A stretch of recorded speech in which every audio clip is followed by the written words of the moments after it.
Breaking news, Bill Maher's full monologue on his Donald Trump meeting. Read the transcript. In the opening monologue for the April 11th episode of Real Time with Bill Maher, Maher gave a highly anticipated report on how his dinner with President Donald Trump at the White House went. What I'm gonna do is report exactly what happened. You decide what you think about it, the longtime host told his audience. Maher conceded the Trump he met on March 31st was different from the persona he sees on TV. But he also acknowledged, it doesn't matter who he is at a private dinner with a comedian, it matters who he is on the world stage. He later added, why can't we get the guy I met to be the public guy? Though the meeting, which was also attended by Kid Rock and UFC CEO Dana White, went well, Maher maintained he will continue to hold the Trump administration to account in his political commentary. Need a break? Play the USA Today Daily Crossword Puzzle. Read on for a transcript of Maher's monologue.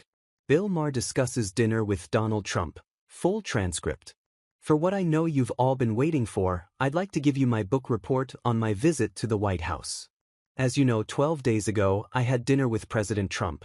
A dinner that was set up by my friend Kid Rock, because we share a belief that there's got to be something better than hurling insults from 3,000 miles away.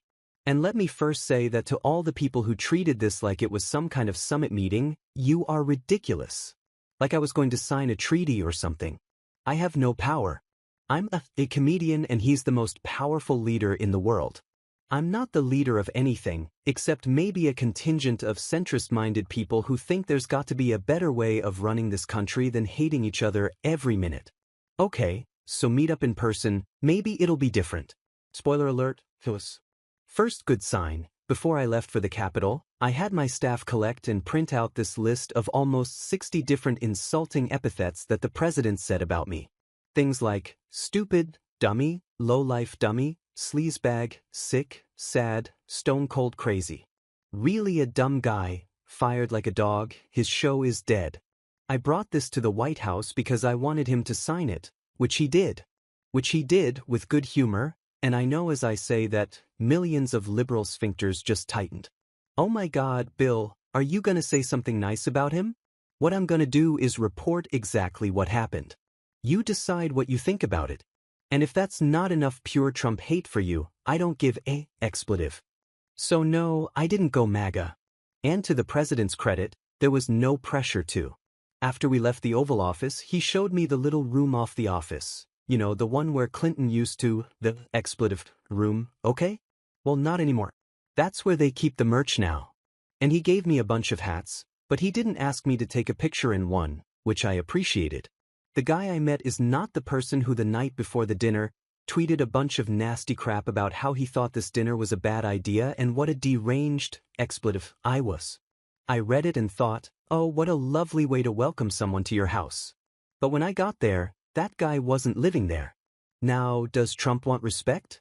Of course, who doesn't? My friend said to me, what are you going to wear to the White House? I said, I don't know, but I'm not going to dress like Zelensky, I'll tell you that. Just for starters, he laughs. I've never seen him laugh in public. But he does, including at himself. And it's not fake. Believe me, as a comedian of 40 years, I know a fake laugh when I hear it. And I thank you for them. Example. In the Oval Office he was showing me the portraits of presidents and he pointed to Reagan and said in all seriousness, you know the best thing about him? His hair. I said, well, there was also that whole bringing down communism thing. I was waiting for the button next to the Diet Coke button to get pushed and I go through the trapdoor. But no, he laughed, he got it. I said to him at one point, Mr. President, you know the dog. That's unusual in the White House. He said, well, a lot of the presidents, they had a dog for political reasons. I said, no, people love dogs. That's what that is. Trump said, oh yeah, okay, that's true. I'm telling you it happened. At one point we were walking through his it is an amazing tour of the whole house. And I don't remember exactly what we were talking about, but it must have been something with the 2020 election because I know he used the word lost. And I distinctly remember saying, wow, I never thought I'd hear you say that. He didn't get mad. He's much more self-aware than he lets on in public. Look, I get it. It doesn't matter who he is at a private dinner with a comedian, It matters who he is on the world stage. I'm just taking it as a positive that this person exists, because everything I've ever not liked about him was, I swear to God, absent, at least on this night with this guy. Bob, Kid Rock, told me the night before. He said, if you want to get a word in edgewise, you're going to have to cut him off, or he'll just go on. Not at all. I've had so many conversations with prominent people who are much less connected, people who don't look you in the eye, people who really don't listen because they just want to get to their next thing, people whose response to things you say just doesn't track. Like what? None of that with him.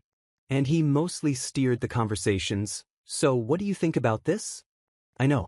Your mind is blown. So is mine.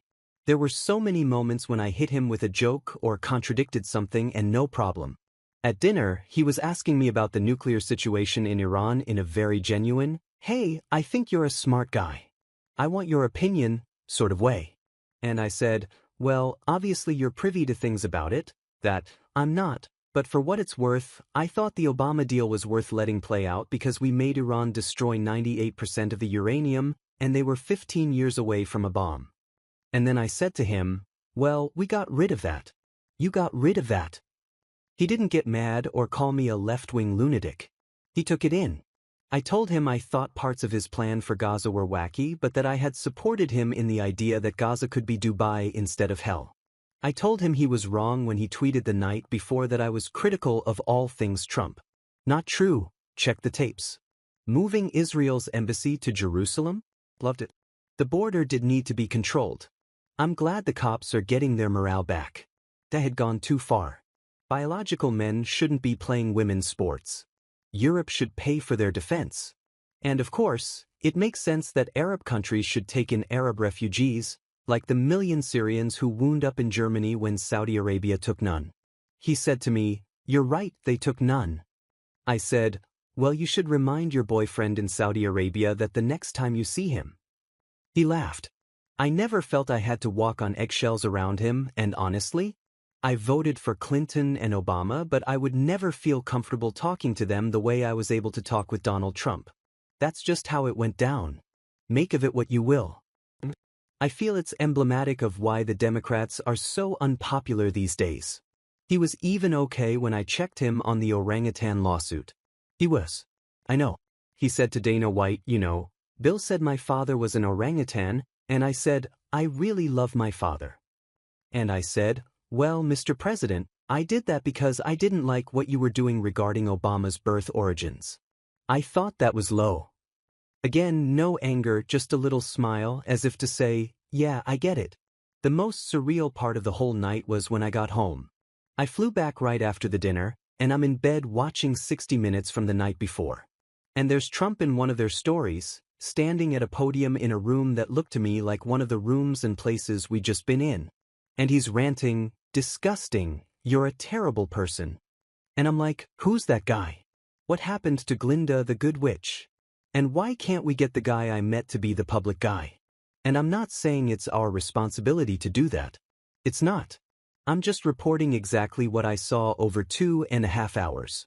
I went into the mine, and that's what's down there. A crazy person doesn't live in the White House. A person who plays a crazy person on TV a lot lives there, which I know is expletive up.